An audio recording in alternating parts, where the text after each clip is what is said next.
Muted and I'm unmuted. Hello, Events to Change Lives, beauties. So good to see you. Hi, Nadine.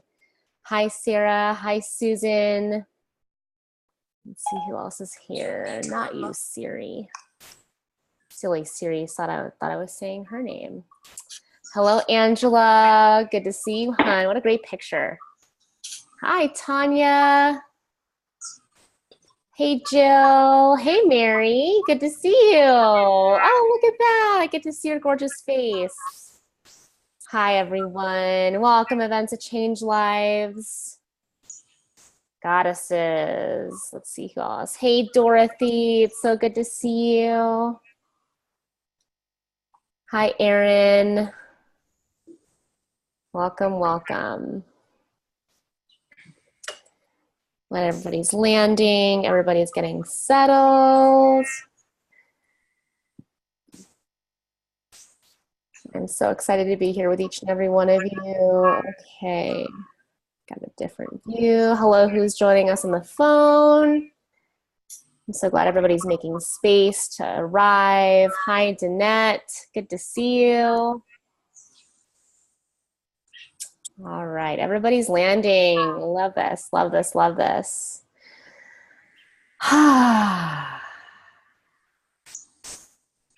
Awesome. Give everybody a couple moments to arrive, and I am just so excited. So excited. Happy August 2nd. Happy Thursday. I'm celebrating that because tomorrow's Friday. It's so good to be here with you. I'm Coach Claire. I'm part of the core team with Women Rocking Business and Sage Levine. I am just loving that I get to be here with you. Please don't mind the moving boxes. My sweetheart and I had just shifted into 2 households into 1. Raise your hand if you love moving. Yeah, thumbs down if you just don't like moving. Oh gosh, thank you. And just put your hands up to me and just send me some love for combining 2 households into 1. Oh, I receive it. I feel it. Thank you. And yeah, I mean, who really loves moving? It's an interesting experience, isn't it? The great thing about that is that it's a cleansing experience. And I'm letting go of a lot of things that I thought I needed. And we'll talk a little bit about that today. In today's Event to Change Lives, it's a support call, community call. Hey, Catherine. Hey, Jenny. People are still landing. It's so good to see you. Hey, Ellen. And obviously, I'm in big shift and transformation. And this week for our team, since July and August are this kind of strange, like, melding of extra weeks. This week for the majority of the team is still flex week. So they're off, and Serena and Megan are off, and a beautiful retreat. Sage is home with her family. I think Shannon's on retreat. Jen Sebastian is, she's in LA with one of her leaders and mentors. And I am womaning the fort by myself today. And I'm just really excited. And I have a little intention today because I wanted to speak about one of my favorite things.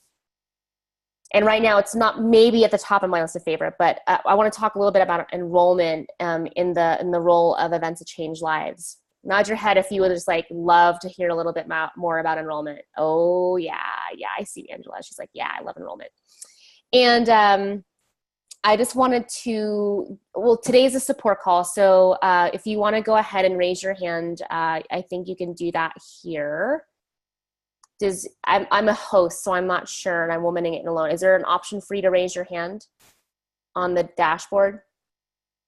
No? Okay. So we'll do this literally. Oh, there is, Jill? Okay. I'm going to unmute you, Jill, because I can't see the same controls that you do. So Jill, can you just maybe point the ladies to where that control would be? Oh, I'm in the Zoom call. If you click on participants so that all the participants pop up, down at the bottom it'll say raise hand. Aha. Okay, I see it. All right. So I can see now where you're raising hands, but I think the question, Jill, would be where can they raise their hand? There should be a little button at the bottom for you to raise your hands, correct? Yes, that's how Okay. they raise their hand. If they want to Okay. raise their hand, they click on it. If they want to lower their hand, they click on it again. Yeah. Thank you. Welcome. Awesome. Thank you so much. Okay, so if you have a question, go ahead and just start raising your hand. I can see this on the back end. Angela, I see you. She's got a hand up. And let's go ahead and just take a moment. Who had a hustle and bustle to get here right now? Yeah, awesome. I get it, right? Like I moved to beautiful downtown Denver. I don't know if a lot of you know that I'm in Denver.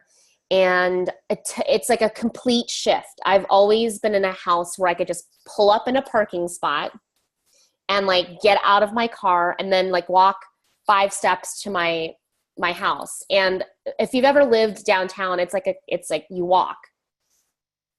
And like for some of you, that's like great. I'm like, it's just a shift for me. So there's a lot of shift and transformation. So I had a hustle and bustle to like, I have to add 10 minutes to like get to my car and get back into the house and all these things. And it's a really amazing thing, but it's just a reminder. It was a reminder to me as I'm hustling. I'm like, I wonder how many women had to hustle and bustle to get to this call. And so first I want to congratulate you. I congratulate you for making the time, making the space, all the hustle and bustle that you had to do to get here in front of me. I understand that life can get in the way. There's traffic, there's parking meters, there's things that pop up in front of us. So just take this time right now, and I'd love to just pause, take a breath. And sometimes I think it was maybe Shannon who shared this with me. So your body can get somewhere. Oh, I know who it was. It's our copywriter. That your body might get somewhere, but it's like your spirit and everything else takes some time to catch up. Does anybody feel like that sometimes? Like you're just trailing? Yeah, Jill's like, yeah, totally. And what I love about creating a space in a container, especially for these calls, is that it just clearly defines, okay, we're here, we're arriving. So if you're driving, just please don't close your eyes. If you are here and you're with me and I can see you, I would invite you to close your eyes. You don't have to if you don't want to. Place your feet on the ground, hands on your thighs, close your eyes. And give yourself a couple moments to acknowledge yourself for the things you had to shift and the time that you had to create to be here with us on this call. Give yourself a congratulations, a thank you to yourself. Let's start with a deep breath. Exhale your air. Take a full breath in. Exhale, breathe out. And take your time. When you're ready, open your eyes.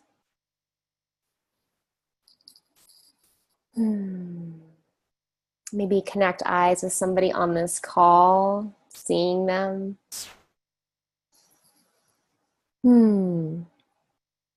Yeah. Don't you just notice a shift when you can just like let yourself arrive, let yourself land? Yeah. Rachel's like, she gets it. Totally. Rachel, it's good to see you. Okay. So I'm so excited for the support call. One thing that's funny, I was thinking about being here. How many of you have been to a live event and seen me MC? Yeah, it's fun, right? And one thing that does not make me nervous is being with women that I love and being in front of a crowd. So I was actually thinking about like what I wanted to kind of give you a little taste of training, and then we'll go into some Q&A. And I was thinking about my move, and I was thinking about transformation, and I was thinking about enrollment. And we are all in transformation all the time. Sometimes transformations are bigger than others, right? Sometimes we're like literally moving our homes, we're moving our nests. Sometimes we're moving just to get to a parking spot. Sometimes we're moving people from one place in their lives into your program. That's a shift, right? Some of you have made a shift into events that change lives. Some of you have made shifts into leverage. Some of you have made shifts into ELA. And it can be scary, right? Or I like to think of it as exciting, because the vibration of fear and the vibration of excitement, they actually did a study that they tested the electronic like wavelengths of fear and excitement, and they're literally the same thing. So I know for me that sometimes I get a little bit of that electric jolt when I have great enrollment conversations. And you might be experiencing that at some level too, right? Where maybe you're just starting to have enrollment conversations. Maybe you're just starting to get one or two clients, or maybe you have like 10 clients. It depends. We're all at different stages. And what I want to share with you is that the better you can understand that that client is in transformation and place yourself somehow where they're at by understanding their vision and by understanding where their challenges are, that connects you to that client. It connects you to understand they're making a shift. And the shift doesn't have to be scary. It can be exciting that they're saying yes to you. Also, each conversation that we have, we are in transformation. We're in evolution. And that's not the big shift from moving nests, like, right? That's when a client says yes to a program, that's a shift. They're literally like putting their trust and safety somewhere else. And for us, it's more like when we're pulling and finding a parking spot, where each time we have a conversation with a potential client, each grow conversation that we have, we are getting closer. We're learning how to park. We're learning how to get into that parking space with equal sides. And it's a process, not a perfection. Can I get an uh-huh? Yeah. Okay. So that's my little stepping out the stool box and teaching you a little bit about what I'm taking away. And I just know that enrollment and the different stages that you're at, it is a transformation, and it can feel scary, but it's really a beautiful thing. It's a learning process. Okay. Let's open up the lines to some questions. And Mary Lou, I think there's a button to press at the bottom on your controls, so if you want to do it that way.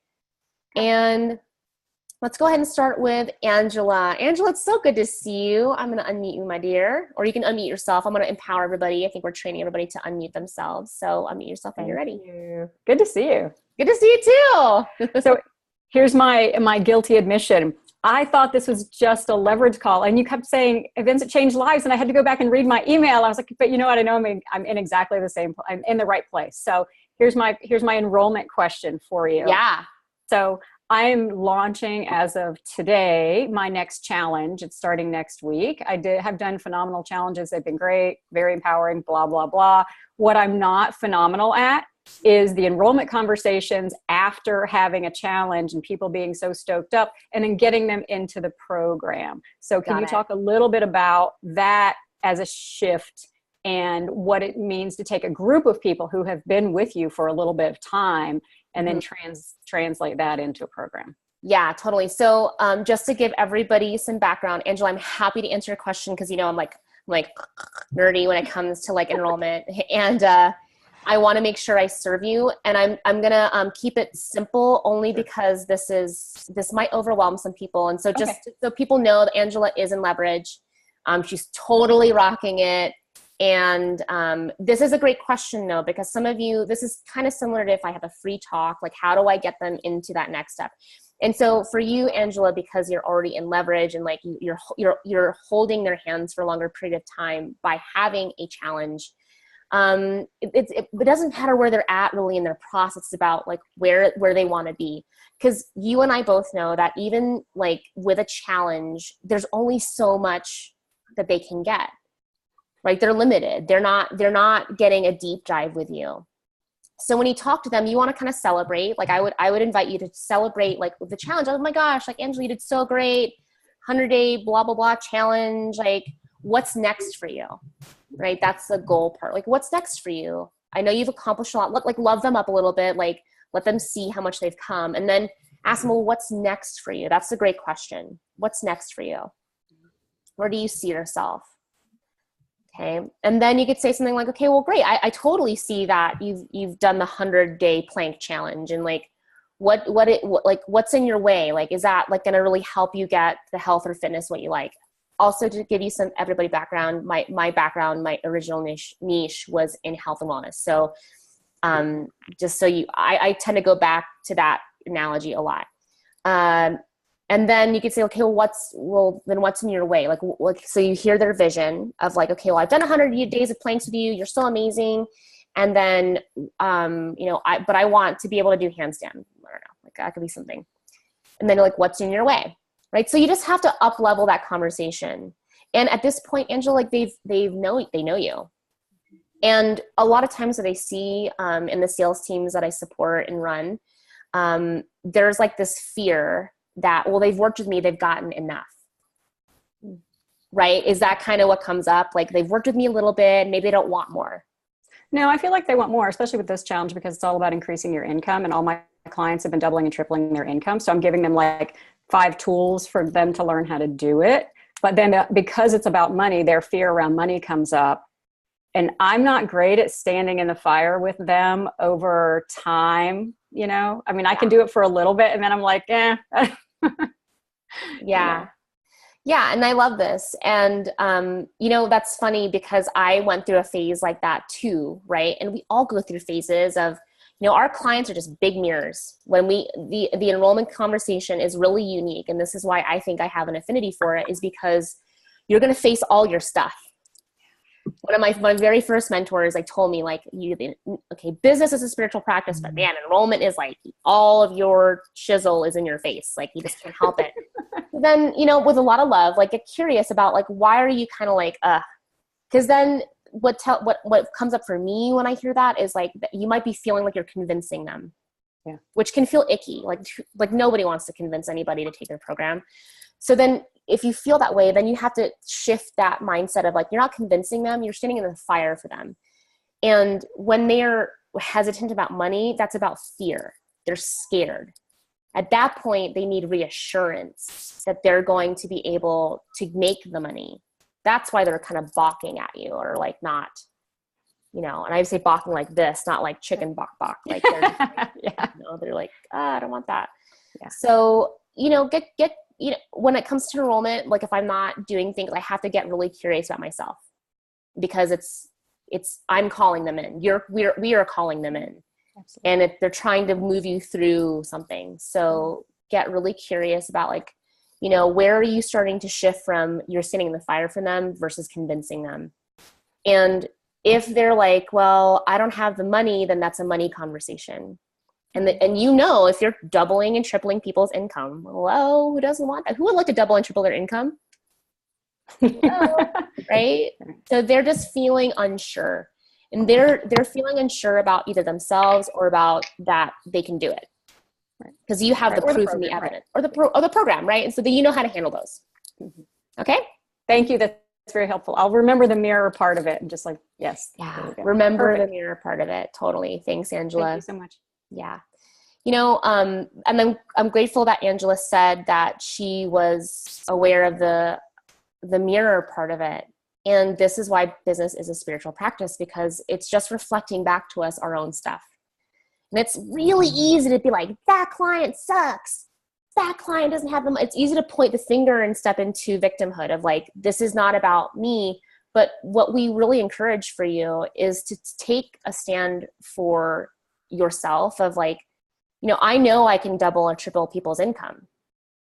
You just know that. You've seen it. Like, even if you're at that place in your business, because a lot of you are still growing it and like, trying to get the first client or 2 clients, look at the evidence in yourself. Look at the evidence of like what you've done for yourself in your life.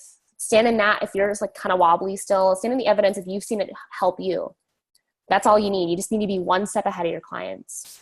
So that was a great, and they're just all big reflections of us. Like nothing's going to bring up your stuff like business.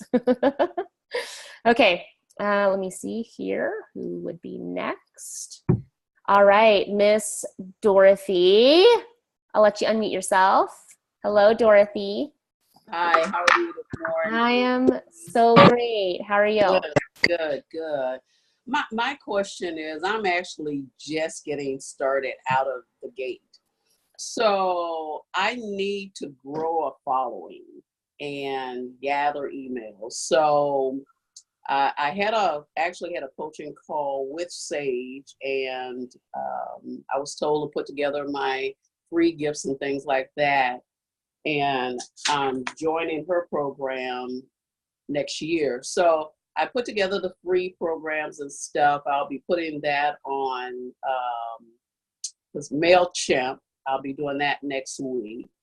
But I thought about doing a Facebook Live once a week in order to start growing some followers and telling them about the free gifts and things, and so that they can go and do it. Here's my question though.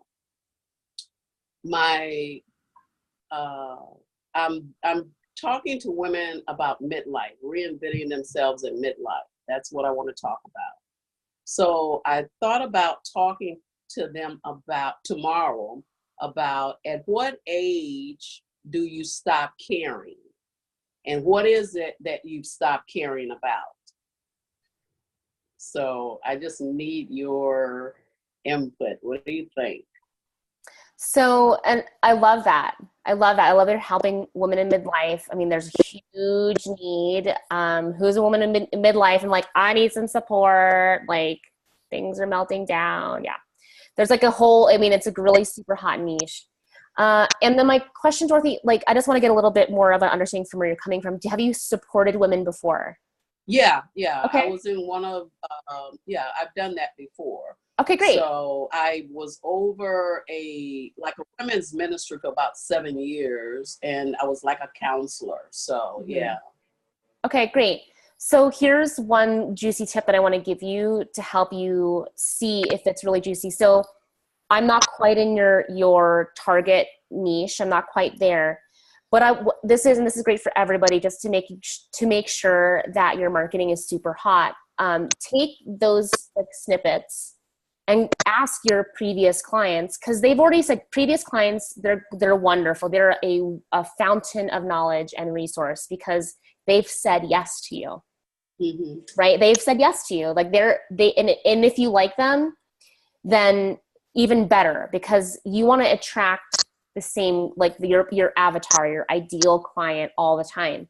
So if you liked, I'm trying to like pick a name that is not going to be on here. If you like Mariah, and Mariah's been a client of yours a couple times, right? And you're just like, if I had 50 clients like Mariah, I would be so happy, right? You could just kind of ask her, like, see if she bites. It's kind of like taking the bait and just tossing it at Mariah, or client that you've had for a couple years, or like that you know that you want more of. And you would just say, hey, would you come to this?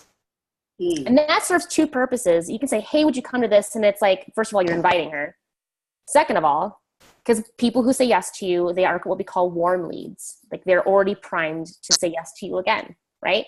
So then you would go to Mariah or a previous client and you would say, hey, how does this, if you didn't know me, would you buy this? Like, would you say yes to this?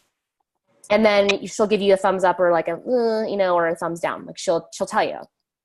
Because and you want to look at those kinds of that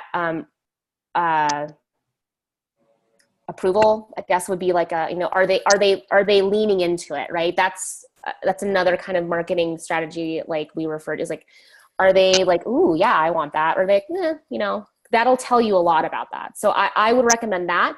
Then like ask your people that are women that are midlife and say, hey, would you want this? Right? And if they are close to who you want, then I would do that. I would say that. Does that help you? Yeah. Okay. Because you're gonna get the best feedback, and you'll see if something is viable by asking your target market. Like you're constantly researching and understanding them better. Does that make sense? Okay. Yeah. It does. And let's just take a poll right now. Say your title again, say the gift again, and then those of you who fit her niche, like just raise your hand and be like, oh yeah, I like it, and that'll tell you a lot. So say it again, Dorothy, and if you are on the call and you like it, raise your hand. It's called Reinventing Yourself in Midlife. That's the whole program. And the free gift is stop running in fear from what midlife brings to you. So stop running in fear of what midlife brings to you. Uh-huh. Would you, if you were on a website, would you raise your hand? Just raise your hand, like if you would dig that. Mhm. So do you see, for me, it's a little wobbly, they're kind of like, and I'm not seeing it. And I think there needs to be something a little bit more, if I were to add anything to that, it would be something more tangible, like fear of, what are they scared of, right? So you need to kind of get a more clarity on like what it is they're scared of. Like they could be scared of divorce. They might be in a place of they're scared of divorce. Who would be scared of getting a divorce? Some people, Me. right? Or scared of not having great sex ever again. If you were a sex expert, who would be scared of not having great sex ever again? Yeah.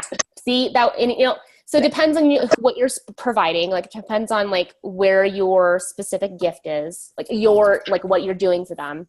Because the fear in midlife can take different roads. So you want to kind of make that road a little bit more specific. Okay. Okay. All right. Thank you. Yeah, and just go ahead and mute yourself, Dorothy. All right, rocking and rolling. Let's see. I believe, man, this is challenging without somebody keeping an eye on this. I think Mary was next. Go ahead. Yeah. Mm-hmm. Yeah. Mary Lou. Yeah. Sorry. Oh, thank you. Yeah. I'm just identifying with Dorothy because I have the same niche. So anyway, interesting and helpful for sure.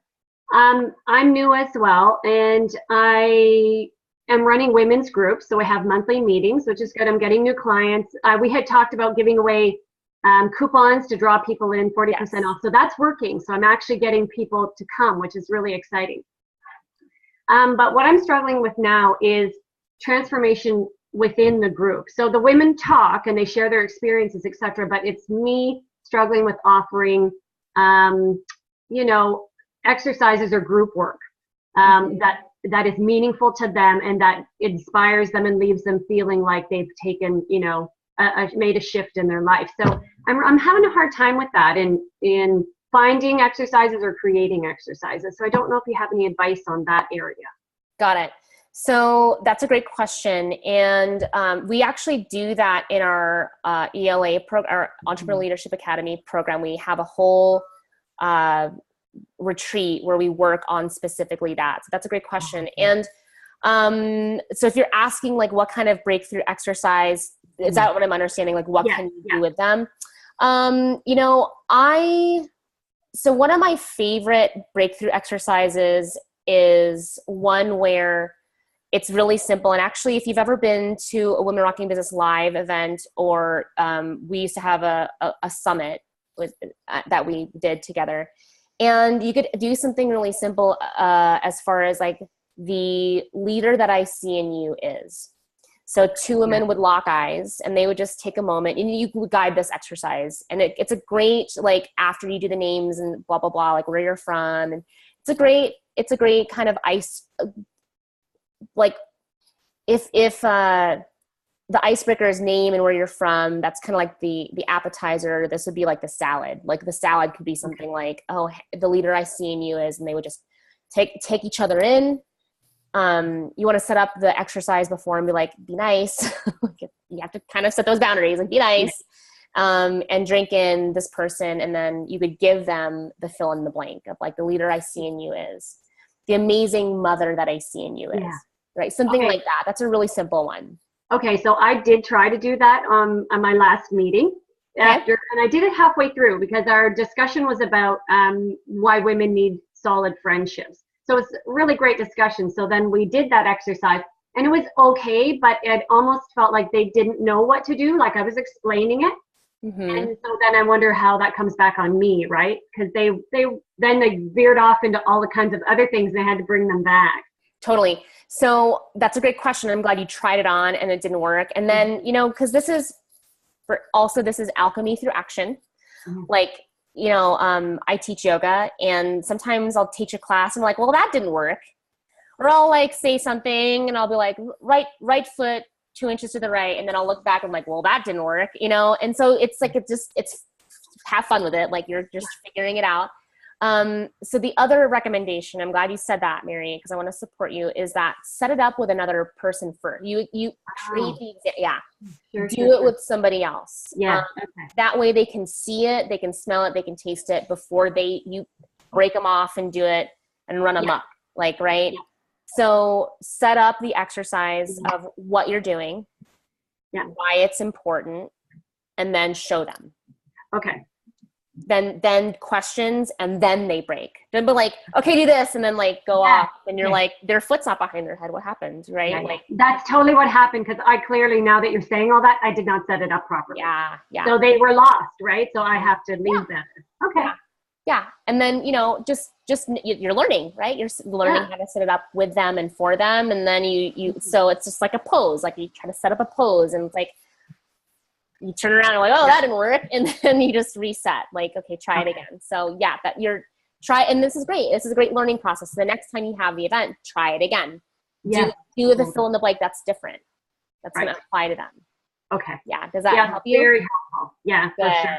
Okay, Awesome. thank you. And I have to go. I could only be here for half an hour, but thank you so much. Yes. So glad you made it. So glad you made it. All right. Okay, thanks. You're welcome. Bye, Miss Mary.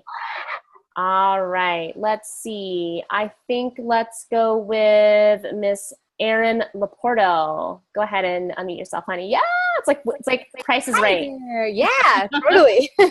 I am actually really excited to ask you this question, because I'm also a yoga teacher. Oh, and I work with people who either have eating disorders or who have a lot of body insecurity. I remember this. Yes. And so I have two major communities that I pull from, like regular public yoga studios and eating disorder facilities where people are doing like half-day programs or whatever, and then they filter out. And I'm having these discovery sessions with people who already trust me and see me every day. And there's a big price point difference, because they're either used to coming and getting my classes just as part of another program, or paying like $15 a class and feeling my benefit, and then putting like this big kind of package together for them. Sitting in the fire with them, especially like what they're dealing with and how much shame and how much like they have such a little tiny sense of self that my whole purpose is to like bring out, sitting in the fire about their value and their worth. Like, some of them like have to go away after that conversation for like a couple weeks. And I'm like having this kind of torn space between holding the container of the community that I'm part of and introducing this new element without having conflict for personally or professionally or worldly like that. So, Erin, I think you hit the jackpot by raising your hand right now. Yes. And let's take a breath together for everybody who's had to have a conversation with people they have to see again, and it gets weird. Mm-hmm. Let's take a breath. Take a deep breath in. Put it out. Because it can get weird. Mm-hmm. And it can get weird. And it doesn't have to. Mm-hmm. It doesn't have to. So I've done this. And a lot of my clients have come from people that I've come to my regular classes. Here's what I will say, and I can just say from deep experience, having a public class like that people come to, and it's part of a program or they're paying a membership, you are getting an automatic speaking gig every single week. Sometimes 5 times a week. I'm not that crazy. Like, I got other stuff to do, like be here with you ladies. I can't teach 5 classes a week. I'm just busy. But it's an automatic speaking gig. When I understood that, it was like it blew my mind that I was like, oh yeah, I'm already in leadership with them. They come to me. Obviously they're paying already to come to me. So guess what? They are warm leads. Mm-hmm. So just really ruminate and hold on to that. The second thing is that what I'm hearing from you is that they're already getting something for $15, and then you're making this offer for a bigger program. So when it comes to people say, I don't have the money, I love that. I love when people say that. I'm like, oh, really? You don't? Right? Because it really means it's a reflection on the value that they perceive. Let me say that again slowly and carefully. It's a reflection of the value that they perceive. This is not your value. Mm-hmm. And that can be a struggle for us, for some of us. Who's in that struggle of like, they say you don't have the money, they don't value me. I've been there. Yeah, I get it. And that's not it. That's not what's happening. Mm-hmm. Okay. So they're like, they don't understand the value of $15 to $1,500. Mm-hmm. And I get it. Like that's a big gap. So you have to get really skillful in that conversation of showing them, well, what are they going to get? And that goes back to the grow model of like, where do they want to be? Right? Most of them want to feel good in their bodies and not feel shame or guilt or self-hate. They don't want to feel that, right? They want to feel like they don't even know that self-love is what that is. They just want to feel normal. They don't want to obsess, right? Mm-hmm. Is this resonating with you? Like you've heard this a couple times, right? Yeah. And So it's really interesting because like I have people that I talk to that are like, you know, their bottom line is like, I want to be able to have kids. And if I don't change this, like, I'm not going to be able to do this. Like, that's a huge deal. And they still will kind of like be on board and then, oops, something happened. Oops. And I really think for this like clientele, it's like, oh, I saw my kids and they're more important than, you know, me doing something for me, or something happened to my car, which sometimes I even think is like, did something really happen to your car? Or are you just looking for like a way out? But I think also just like, you know, having this great conversation where they're walking away with a little piece of hope and then they go to their next meal and then they sabotage themselves and they feel like they can't do it. And then it's like, I can't do this program. It's not for me. I'm not going to have success. I think that's what I'm hitting. Would you say that the majority of them are not even, so I'm trying to think about where you're at in the sales process, meaning you talk to them and are they, okay, this is a better question. Are they like, yes, I want the program, but then they're like, I don't have the money. Is it all in that same conversation or like? Sometimes it's in that same conversation. Sure. And a lot of times it's like they're on board when I'm talking to them and then they ghost. Okay, ghost. I love the ghost. Okay, so that's a gap right there. The gap to close with that would be are you getting the credit card then? No. That's not them, that's you. Yeah. Right? I don't have that. I'm working on getting that capacity right now, but like that is the gap that I'm in right now. I'm ready for your credit card when you are. Okay. Your turn. Mm-hmm. I'm ready for the credit card when you are. Right. Okay. That's what you say. All right. So just ask for. Yes, you gotta ask for the credit card. And that's why they're ghosting, because you didn't. There's nothing that's sealing you. The money exchange seals you together, right? Okay. Like I'm a nerd, so like there's this thing in Avatar where they like meld the tails and they're like one. Yeah. When you don't meld the tails, they just ghost. Yeah. So that money exchange is they're saying yes to you by giving the money, and then it's like it's a duality. So when you don't get that credit card, they're like peace out because they're not connected to you. Yeah. You can't hold them. You can't hold them there. So and that would be. That happens like as soon as I say the price and I say what's going on, they'll kind of like have the conversation like, okay, well, I have this whole thing going on, so I can't start the program until whatever time. So let me call you back in 2 weeks or 3 weeks or whatever. Yeah. Nope. And so is that just, I need the credit card today? And then what's my motivation behind saying that, even if they're not starting the program for 3 weeks? Because again, this is like a weird environment of I'm the soft, gentle yoga teacher that people like come to and relax and feel safe, and having that pressure moment with them is a totally like it disrupts the expected relationship. Totally. A little bit. And totally. It doesn't have to. Those two things. So I'm looking at the edge of the rabbit hole of where we could go with enrollment, and we're like this now. So I got to like, for the sake of like the purity of the program, what this call promises, like I'm not going to go in there, but I am going to tell you this. And this is the third thing that I wanted to point out. What I'm hearing from your conversation is like, well, how do I keep the sanctity of you can, even if you say no, I'm not going to like be like, she didn't say yes, so I don't like her anymore, because then they're going to think that, because they don't have any value, right? Or they have very little value about themselves. So start the conversation and like lovingly tell them, look, this is an exploration to see if this is a great fit together. And I want you to let you know that if it's a good fit, amazing. And if it's not a good fit, I still love you. Like, just let them know that. Yeah. And just give them, and do you feel how you softened just now? Like, Yeah. Yeah. like, Yeah. right? Because that's what they're feeling. And so if you know that about somebody, and it's also a good reminder for yourself too, is what I found. Yeah. Like, even if you don't say yes, like, I'm telling myself in that conversation, I'm speaking out loud to myself, you still love them. Yeah. Right? And there is no hard true, right? Yeah. But they need to hear it, and you need to say it for Okay. both of you. That's super Okay? helpful. Thank you so much. You're welcome. You know what? I forgot to do this. Let's give Erin a kiss. Let's give Dorothy a kiss. Mwah. And then give Angela a kiss. They're gone. Mwah. And then who was the last? Mary. Let's give Mary a kiss. Mwah. Okay. Let's see. Miss Rachel Cooley, unmute yourself, please. Hey there. Hi. How are you? I'm good. How are you? Great. I'm so good. Yay. So I was just inspired to ask the question about the follow-up phone calls if they're not ready to say yes on that enrollment call, because I had a couple conversations with Megan before I said yes myself. So I'm just wondering what your thoughts are on that. Yeah.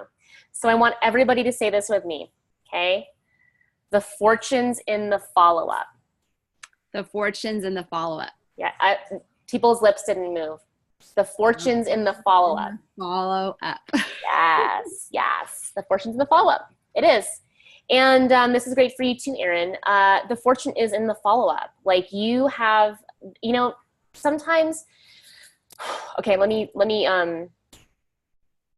gather my thoughts before I deliver this to you, because a lot of you are in, some of you are in these places of like, do I follow up with them? And I'm feeling weird. And what do I do? The follow-up can feel weird. Yeah. For me, and I don't even know how many enrollment conversations. I almost want to like black out how many I've done. And for me, I actually find, and I think it's because of the way I was taught, and I've had to shift that mindset a little bit of, the method I was taught was to lovingly hold them to the fire, because if they disconnect, and like I said with Erin with like the tales of Avatar, the likelihood that they convert is very, like, I know people who know Avatar are like, oh, I know that. The likelihood that for them to reattach to you is very low. It just is. So the method I was taught was to just stand in the fire with them, get that credit card, because it's really true. And how many of you have felt this? Once they were close, so close, and then you disconnect, it's like, they're gone. They're just gone. So I've learned, like, yes, for me, I'm really powerful in standing in getting them to convert. I shouldn't even say that word. Let me back up, because that's an icky word for a lot of people at the stage that you're in. For them to see the value and for them to make that like leap I'm more successful in the initial phone call. However, I have a good colleague of mine, and some of you actually may have talked to Tracy Wiseman. Some of you might have talked to Tracy. I didn't talk to Tracy. But Tracy, actually, she is more skilled. She's like my yin to my yang. She is more skilled at the follow-up. She's just really good at it. She can just follow, and she can just like lovingly like be firm, but like hold in the fire. She can touch them a lot, and she's just amazing. And she will absolutely say the fortunes in the follow-up. And here's what I want to, maybe the wisdom I want to impart with you is that your job is not to convince people. You're not a convincer. Yeah. It's not. And for the main reason I believe is because a person you convince is a really crappy client. They just are. They are. They just don't want to be, because they are not making the decision to be there. They were convinced to be there. And that just is not a good client. And that for you long-term, for your revenue coming in every single month, it's not good. And why use that energy chasing clients, like, and convincing them but then they're on the flip side of that. some people are, when they're in that objection range of like, I don't have the money, I don't have the time, all that stuff, then you've got to work through that. So you have to make great distinctions of, are they a yes, but. Okay. That is where follow-up can really create a fortune. But you're not in the job of convincing. Okay. Okay? Yeah. Everybody say, I'm not a convincer. I'm not a convincer. Yes. All right. Does that support you, Rachel? Yes. Yeah, it's good to see you. Good to see you too. Yeah. Okay. Thank you. Yep. And then let me see who is next. I'm a little fond of this lady right here, Miss Mary Dumont. Mary, I enrolled you. Yes, you did. You did a great job. And Mary, let me ask you this. Did you feel convinced? No. Yeah. You know, she really held me in me getting clear on my commitment to myself. I think that was it. Yeah. And if anything, Mary, thank you for sharing that. And I think this is really important because we're transparent here. Like, right? I did not try to convince Mary. Like, that was not my job. But I really heard where Mary wanted to be. I heard her challenges, like, you know what? Like, I know this will help you. And so this is a little fun thing to know what your strength is. For me, I'm a fire sign. I burn hot. Like, I'm like, I see you, I'm going to burn for you. And I'm going to stand through your fear and make sure you see that you can do this. That's a strength of mine. Some of you, I can tell, like sweet Rachel, I mean, she's a lover, right? Look at that. She's smiling right now. She's like, I'm a lover. And, Shannon is a lover, our head coach. She's a lover, So we all have different things that help us to get our clients to realize that they can do it. And Mary, like, you just needed somebody to say you could do it, right? Yeah. Yeah. Okay. What's your question? Sorry, loving you up. Thank you. Yeah. I appreciate that. Well, mine's very similar to Erin. Erin kind of got my question in a way. So I decided to really get more specific on a tangible. So it's teaching art, and I combined that with the spirituality. And now I have a fear that people aren't going to want to pay big bucks for art lessons because they can go to an art class and pay $15 or whatever it is, And so I'm wondering, do you have tips for adding value or making that value clear? Because it still is a transformation, because it's a spiritual process, really. When you go to do art and be creative, a lot of stuff can get in the way and, Totally. So you said it out loud. You're not giving an art lesson. Mm-hmm. That's you got to shift it. You're not giving art lessons. You're giving transformation. That's a good one. You are. I mean, hold on. Everybody on this call is selling transformation. I shouldn't even say selling. You are offering transformation. Mm-hmm. You're not doing just art lessons. You're not doing just yoga. You're not just doing whatever. Like, you're not just doing that. Like, that is, everybody on this call is giving people opportunity to have transformation. How you do it is really just a small piece of your program, because really it's all about the client. It's about where they are and where they want to be, and you're closing the gap. That's all. Do you see the distinction, Mary? Like, you're not giving art lessons. You're right. They could just go to the YMCA and just sit there and doodle with Carl. Like, they could do that. But that is not what you're offering. So you've got to shed the light on the benefit. The benefit. Always the benefit. We're sharing what? The benefit. That's it. That's all. That's what you're sharing. Because the benefit is what they perceive they need to get the transformation. I'll repeat that. The benefit is what they perceive. Because that, yes, they're doing a pose. They're doing Warrior 2, but it's not just about Warrior 2. It's not just about Crayola, and it's just not about that. It's about what happens, the alchemy that happens. And this is where I think people get a little floopy when it comes to selling air, right? We feel we're offering this inner gift that we have. It feels like we're offering air. There's nothing, no tangible to it. And the reality is you're sharing with them the chance for alchemy. And it's not here, you know, we can't hold it. It's internal alchemy. Okay, so benefit, Mary. It's not just about they're going to go draw. They're going to go transform their empty nest. They're going to transform feeling empty and an empty nester to feeling fulfilled through XYZ. I'm not your ideal client, so don't take that and put it on a flyer. Yeah, fulfilled has come up though in my interviews. Okay. Good. Well done. So again, Mary, you know this. Like, look at what they're saying they want. Look exactly what they're saying they want. That's your marketing gold. Okay. You're not selling art lessons. Say it. Say it out loud. I'm not just selling art lessons. You're offering transformation. There you go. Well done. High five, Mary. High five. Thank you. Oh, everybody's like high fiving. All right. And then just mute yourself, Mary. Thank you for sharing.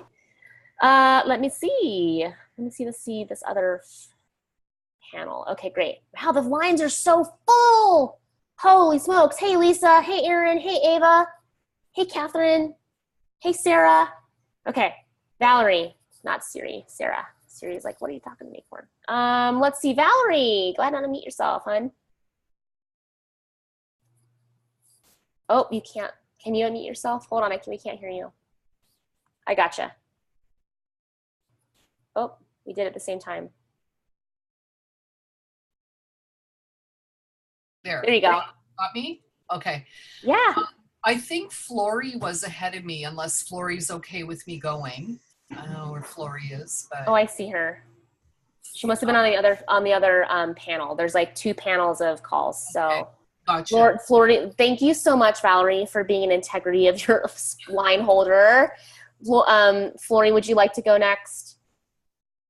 I can wait. It's okay. Okay. Yeah. Oh, see, this is great when women collaborate together. Okay, so awesome. Just quickly, I was away the last one doing work up north, so I missed that call, so I'm a little out of the loop, okay? Could you please explain to me, Claire, just as a little add-on, and then I have a question. What exactly does sitting in the fire with them mean to you guys? Because as an Indigenous person, my mom's Indigenous, I work a lot with the Indigenous community here in Canada. It could have a different meaning, but I want to know what it means to everyone here, like when you say that. Totally. That's a great question. And thank you, because each tribe, when we are a community, each tribe has a different association with sitting in the fire. When people are, another good analogy is on a cliff, right? Where they're on a cliff of like leaping into somebody's program, and standing in the fire might mean, you know, they're feeling the burn. And that's one of the things we talk about in the GROW model. There's tension. Okay. And tension isn't a bad thing. Yeah. We have sex, there's tension. Okay. Right? And so like the release of tension is like, woo, party. And it's the same thing. Actually, and I'm not gonna lie, actually, when somebody says yes, you can feel the release. Like it's like, whoa, everybody feels good and it's amazing. And then it's like, oh wait, you know, whoa. Sometimes with people. But that's what standing in the fire means. It's standing in the tension with them. Okay, perfect. Yeah. So I don't know if this is going to be appropriate with this call today. Let me know if it is. If it's not going to work, I'm cool with just kind of listening. But my question was more around, I mean, which does have to do with enrollment, but I'm in a position now where I'm developing new programs, and I'm even going after a secondary niche of working with children. Mm-hmm. I've worked with them in one capacity this last 2 years, but now I'm looking at doing spiritual coaching with them because I have my certification in spiritual coaching. So the question is, do you think a needs assessment is important when you build new content, or do you just go based on sort of what you've been observing in some of the talks that should I go with some of the talks that I've done and I've gotten, oh, maybe I should add that, or that might be a topic to explore? Or do you think spending the time to do an overall needs assessment is of benefit when it comes to new programs? Benefit. Yeah. Yeah. Just go for it. Yeah. I mean, like, and I'm standing from the place of like, you know, a needs assessment is you are trying to understand them, and there's no harm in, be careful when I say that. Yeah. Understanding your clients better is only going to benefit you. Right. And I was going to say there's no harm, but is it like, are we doing a needs assessment because we're avoiding getting butts in seats?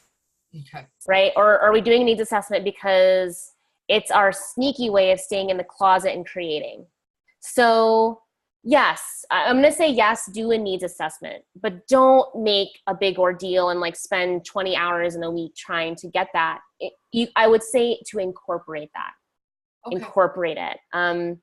Because understanding them more, and at that point too, you know, like if they're coming to you like on a regular basis, because like you do these work, I mean, like you have like I can't remember if you had a regular gathering. Yeah, I pretty much, I'm in Toronto and I work in the school board to like June. Mm-hmm. And what's very interesting is I started off being an artist, visiting students and making art with them because I'm also an art therapist. Okay.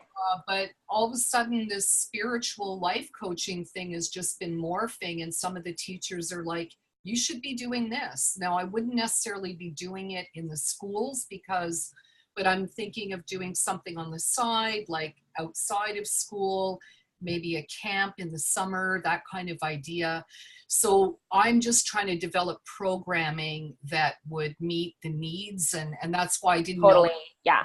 As long as it's in the program. Like, and I'm glad I'm also just catching that. And before anybody else is like, well, Claire said to do the needs assessment, I'm going to do this. Only if they have to say yes and be in your program. Okay. That would make a lot of sense. So if someone signs up, then I would hand them the needs assessment? Is that correct?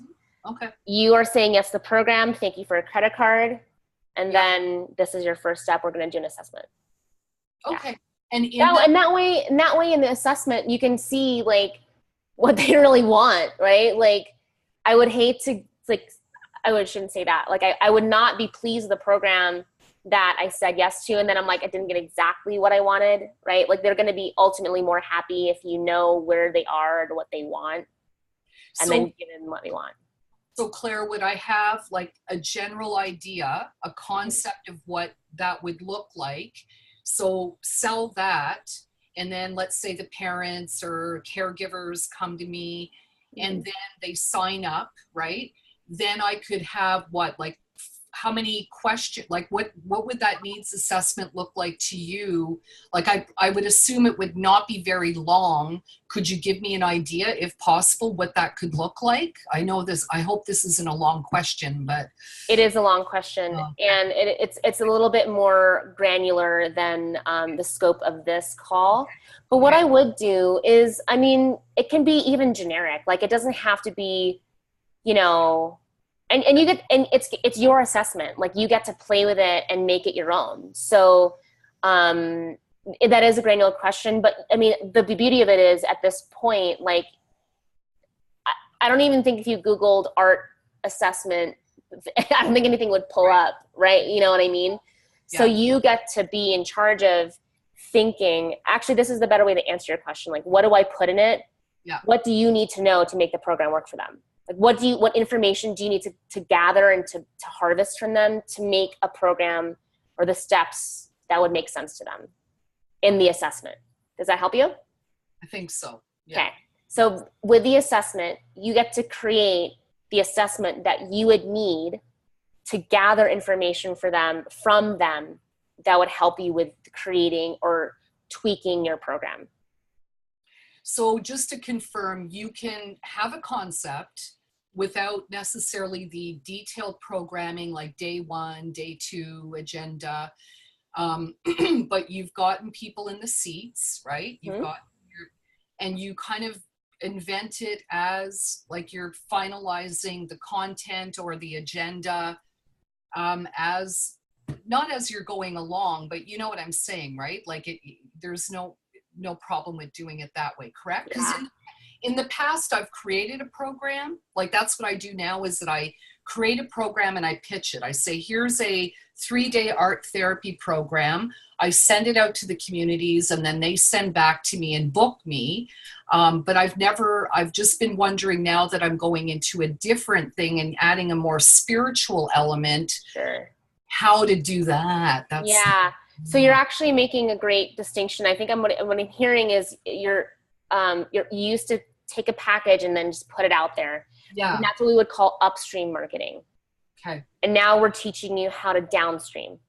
Okay. So does that make sense?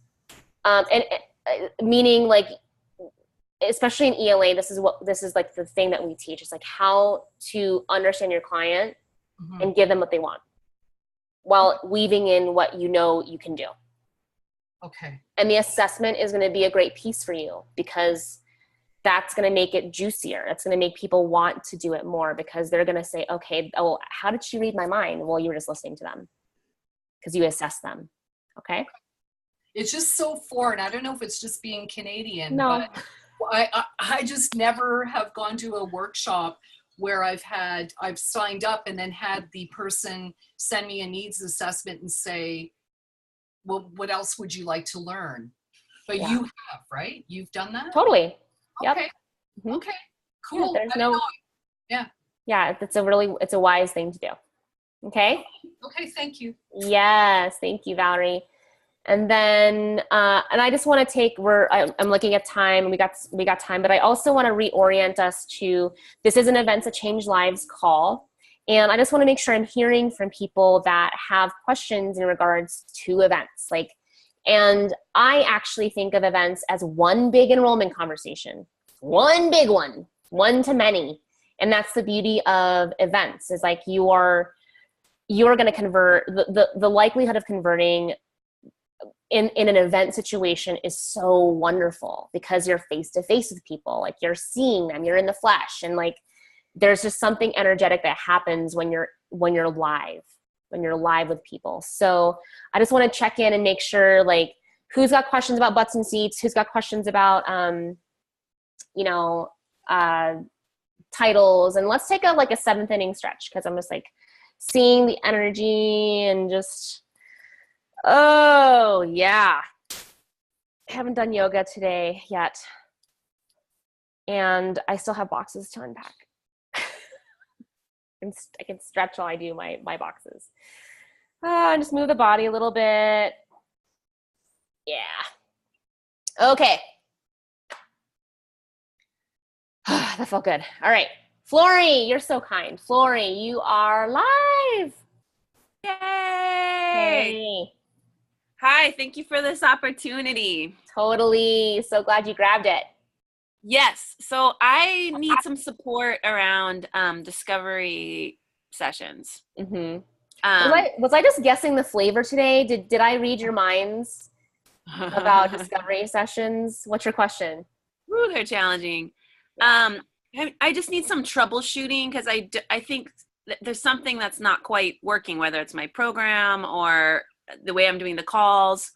So I have done 2 group programs. This is my 3rd time doing this, but it's a new group. Like last year I had 24 women in my other group, and I rocked the discovery sessions because it was my 2nd time doing the group. Okay. So, part of it is like doing a new group again, and it's a new niche for me. So the other group, I'm a therapist. The other group is women's empowerment, and I'm moving into business coaching. Pretty similar to what Sage does. It's spiritual, and I'm just working with healers. So I had my first workshop, and 34 people showed up. Wow. Yeah, I did awesome. And I have a pretty good following now because of the other group. There's so much energy in the room. People loved it. Everyone was high. I rocked the offer. I'm so proud. It was my first time doing I was taught by my previous coach just to offer the discovery session, but instead I offered the group. And yeah, I got testimonials from women who were there who had worked with me. And Florida, I'm curious because this is a higher level. I'm sorry, I'm not in this. I'm are in you leverage. Okay, I'm like, okay, this is Yeah. you got it going on. Okay. Yeah. Okay, and everybody's kind of like, I'm asking that too because those that are not in our year-long programs are probably like, oh. They're like, wow, how did she do that in 3 months? How did she do that in 3 months? Yeah, so giving everybody some story and understanding that. Yeah. Well, this is my third year. This is my third year doing this. Great. Yeah. So this is where you can be in 3 years. That's true. You're a maniac, workaholic like me. And then, so 24 of the 34 signed up for the discovery sessions. And then, man, like just the first 8 discovery sessions flopped. So I don't want to get too granular, but I mean, I'll tell you the statistics. I did a little troubleshooting, and they're going a bit better. But right now, I've got 2 yeses out of 12 discovery sessions, and I've got 2 more follow-ups. But maybe it's going to be 3 yeses out of 14. I hope. I don't know. Another piece that I would like some support around is I always do hour-long discovery sessions. I have no idea how to do it in half an hour. Okay. So I want to like do a little bit of talking around that. Like, so let me just put that aside for now. Yeah. Well, I'm going to pause you because there's different pieces, and I'm like a Jack Russell Terrier. So I'm just thinking about different things. So let's back up a little bit. So first of all, you said 3 out of 13 or 14?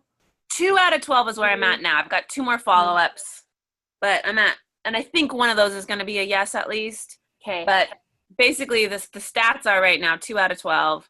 Okay. And then you offered you did a paid offer, correct, for the program?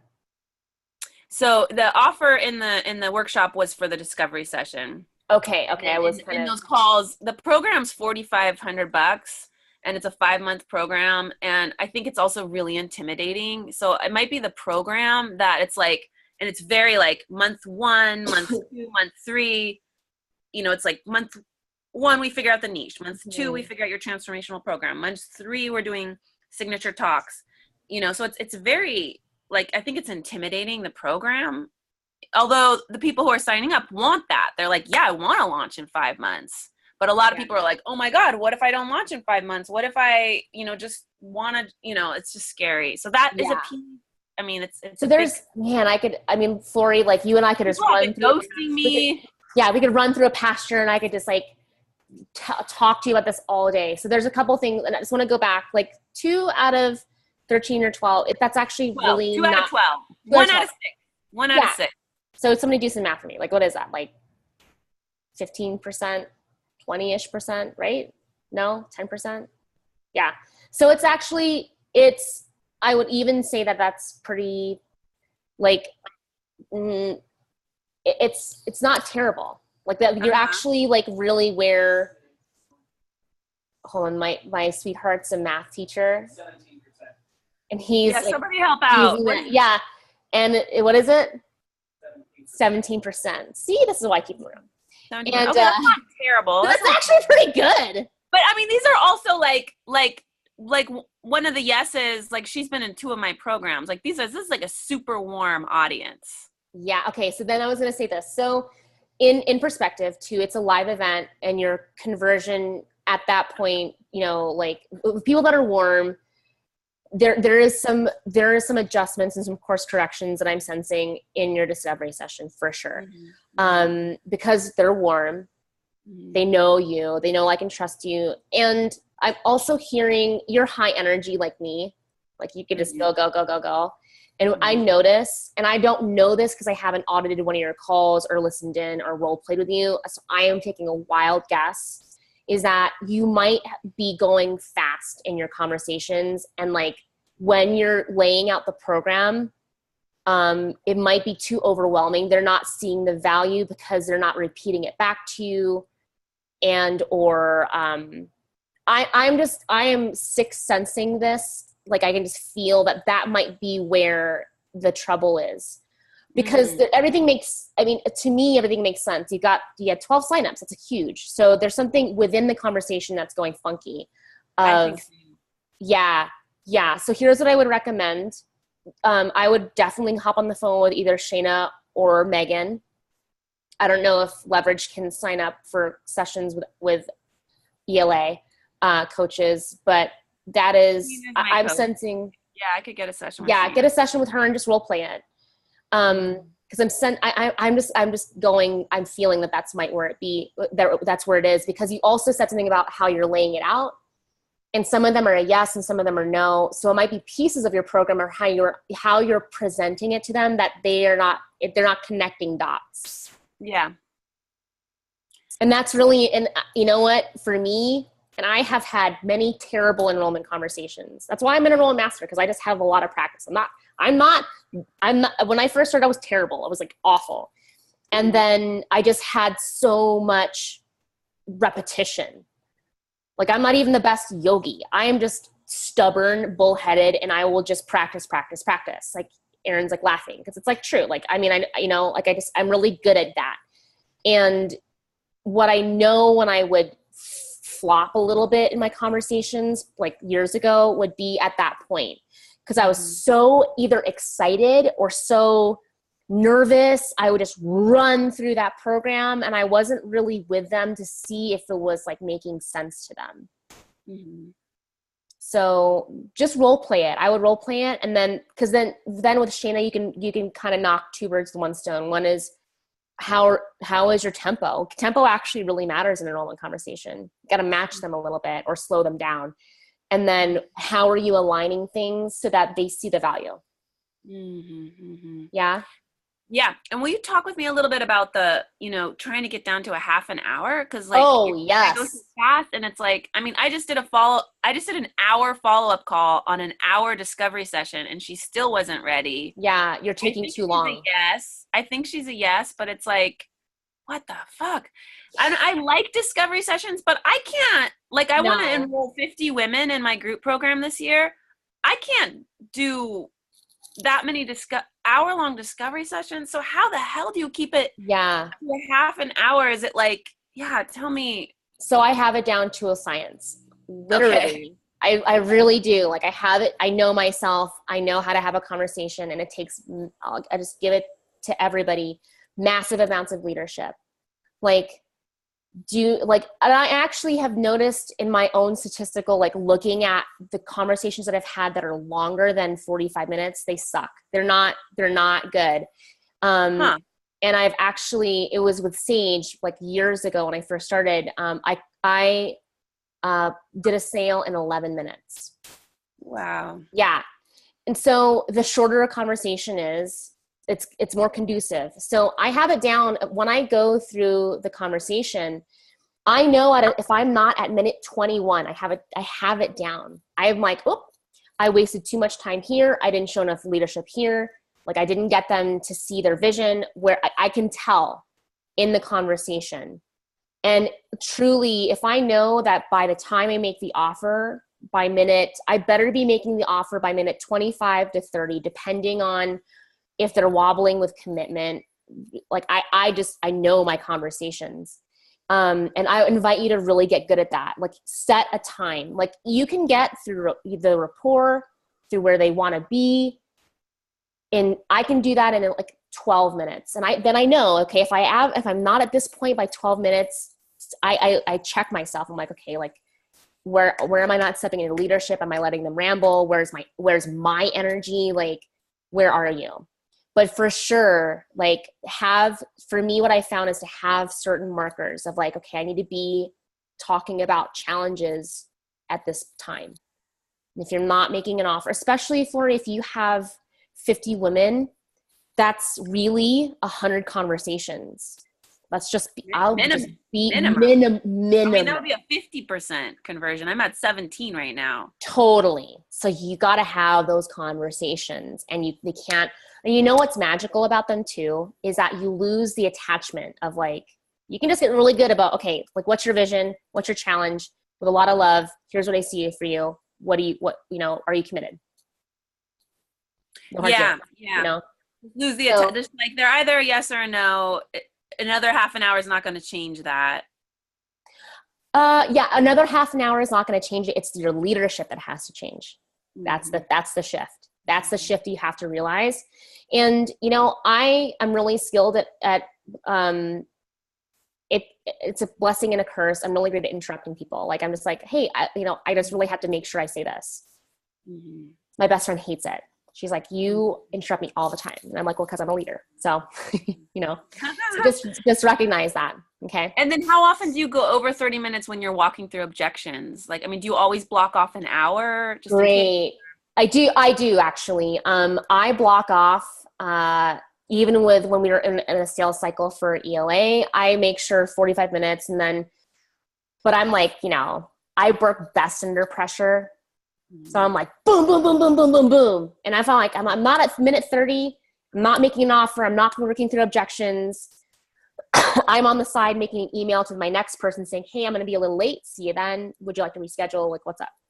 I just have it down, but I have a lot of repetition for me. So for you though, for that goal, like if you know, be gracious with yourself. You might also need to take a bio break. You might need to do that. Like give yourself an hour, but know that you have to be at 30 minutes at a certain point. And in that buffer, you can pee, have a snack, set up your calls. Like you can do, like have a routine so that you're not just wasting time within that hour. Like you have a certain thing in your sales cycle that you're not just burning hours. Yeah, take care of my nervous system. Be strategic. Yeah, take care of your nervous system for sure. Do you feel supported? Give you a lot. Yeah. Thanks, ladies, for hanging in with that. That was a really challenge. That's a big one. Okay. Awesome. Thank you.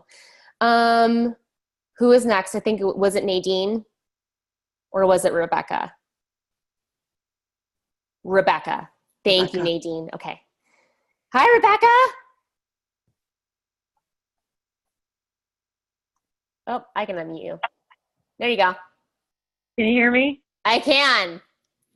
Hi. Hi. I'm well. How are you? Good.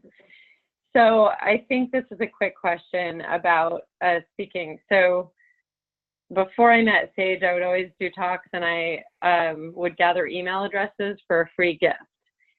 Then I was like, okay, now I need to get people scheduled for discovery sessions. And in my head, I was like, okay, well, I've done a talk and I handed out like the thing that said sign up with your name and email for the free gift and put a check if you wanted just like a coaching session. And that worked. But then I thought, oh my gosh, am I only supposed to offer one thing? Like, is that too much? Or, you know what I mean? I know she said only give them one choice. One choice. Totes. I don't even try to get their emails. Trying to get I mean, give me a bit more. Paint the picture a little bit bigger for me. I think I don't want to. Also, I'm like, I'm never gonna go against what Sage does because she's the boss. So I'm trying to tread carefully here. So paint a bigger picture of like the scenario. So because I also want to capture leads. You know, it's typically a cold audience. I'm a dietitian. I might be speaking at a physical therapy place and just doing a talk on how the heck do I tell if this is good for me is one of my talks. Like, so how to read a food label, so it's a cold audience. Typically the talks go great. They love me. I have a line afterwards. Like I just had the aha. Okay. So you are making and how are you when they come to the talk, are they checking in with you? Are they? Typically my talks are run by someone else because everyone might be going to a company that wants like a value added person to come talk to them. So they don't know me. They just come because it's everyone wants to learn to get healthy. It's a lunch and learn kind of deal. Yeah. Got it.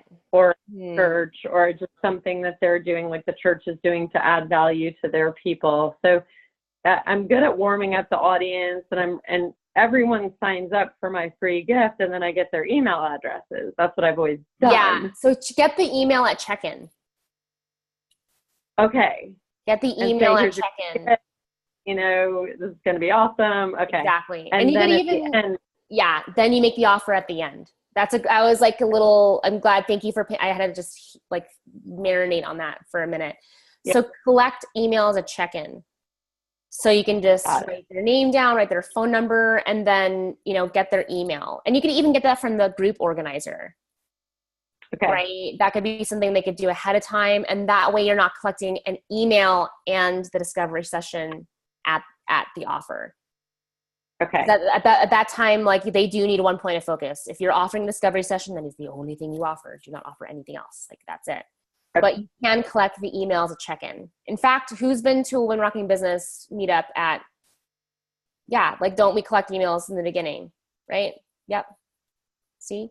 Proof is in the pudding. And then, so since I'm new to the offer part, do you find, like, how's your best way of, like, do you pass something around at the offer? It's like, now I've made the offer and you're ready to sign up. How do I get them to sign up?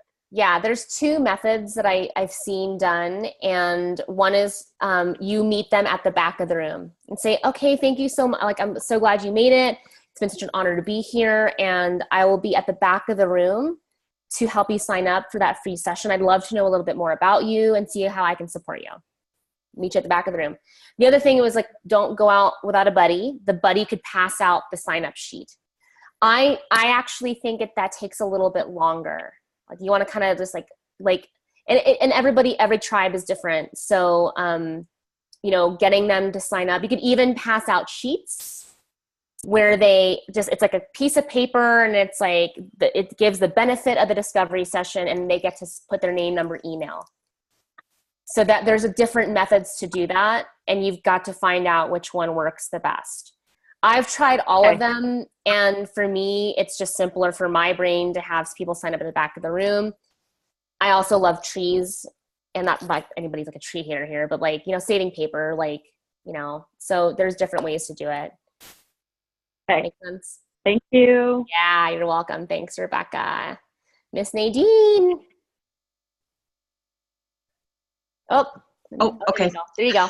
I wasn't sure who's going to unmute. How are you, darling? I'm so good. It's good to see you. I love it. It's good to see you. I know.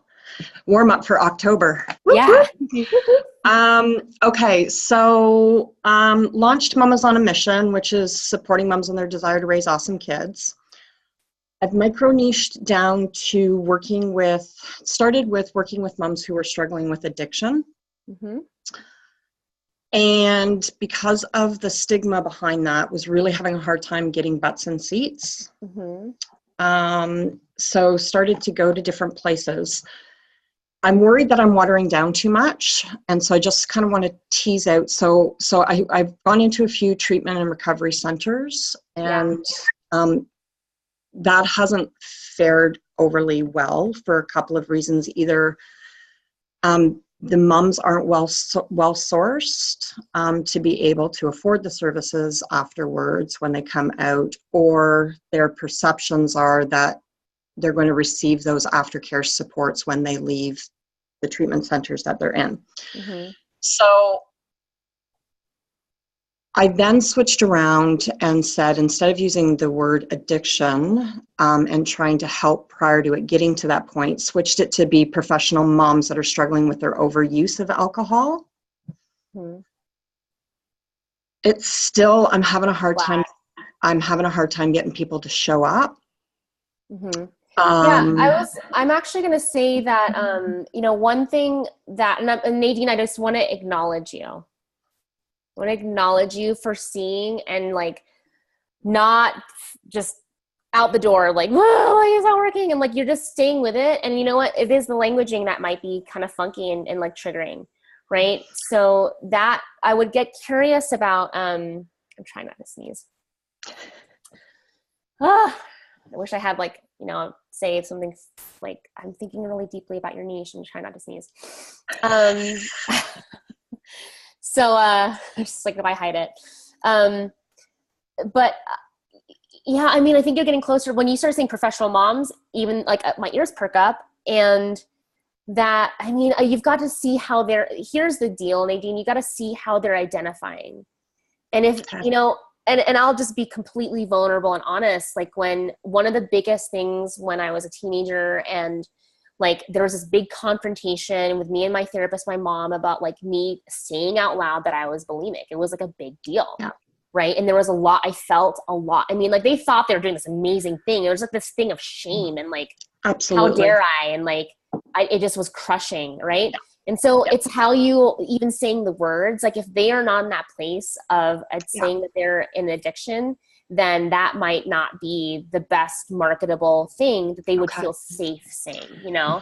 But even at that stage of where I was at and my mom was at, like we wouldn't have gone to like the Bulimics Anonymous. Like we wouldn't have done that. So, right. So you're doing good, like getting curious about what is resonating with those women. Okay. So one of the things that is resonating is they are identifying with when I use overuse of stuff and I use things that aren't, I mean, the reality is it's alcohol, but for some it's food, for some it's relationships, for some it's, so when I talk about just that need to find contentment outside of themselves by the overuse of stuff, that's a little less intimidating.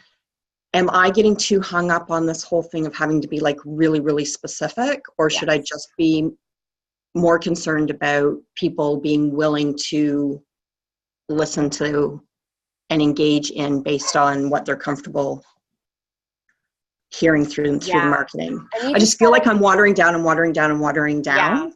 Yeah. But maybe that's my hang up. So that's what I'm looking for some direction around. Whose issue is it? I don't think you're watering it down. I think you're trying to see what's working and what they're leaning into. And that, you know, I got to tell you, like with something sensitive like that, because it's sensitive, right? I mean, there's shame and things that happen, and totally, and that's what keeps them hidden. Exactly, and but that's also like what's holding them back. And also, Valerie, I see you, and for the sanctity of time, I'm not going to unmute you. But if you want to reach out to Nadine, because I just want to see, I see you, but I have to make sure we stay in a container of our time, and we're almost done. So if you want to, so she's saying substance use disorders, Nadine. So that's still not. I've tried that. I work in the industry and I work in the field, so I appreciate that, Valerie. But that is still. Yeah, and I can see that too. Like I see, and you know, and ultimately, unless we've dealt with addiction or you know, like in any of that context, like they're the ones that they need to know what marketing is going to feel the safest for them. So Nadine, like I see you, like you're doing the work of like trying it on, seeing, are they leaning in? And yes, it might be accurate, but they don't feel safe to lean in. No. You know what I mean? And so you're doing the good work of like figuring it out. And there's lots of denial, right? Yeah, so it's like, I'm not addicted. But so the overuse seems to be resonating. Like I am getting more women that are leaning in and are more are willing. I was just worried about, you know, going from addiction of alcohol to overuse of stuff. So like the program is SOS, stop overusing stuff, right? And that stuff, that can be for them to identify, and through the process, they will identify whether or not it's an addiction. Like that's not for me even to decide, right, in my work with them. You know, and I'm looking, and also Erin just happens to be like right to my left. So I'm like, you know, she might be a good person just to collaborate with and just get some insight. Because addictions are addictions, like it is. Absolutely. So, and it resonated with that vulnerability and our clients not feeling like they're enough, right? Like they're already they're just in that place, but I'm not prepared to give up on this. Yeah. And honestly, Nadine, I don't think you should. And so it just and everybody realize this is just refining. Like the sea glass doesn't get shiny just one time of rubbing.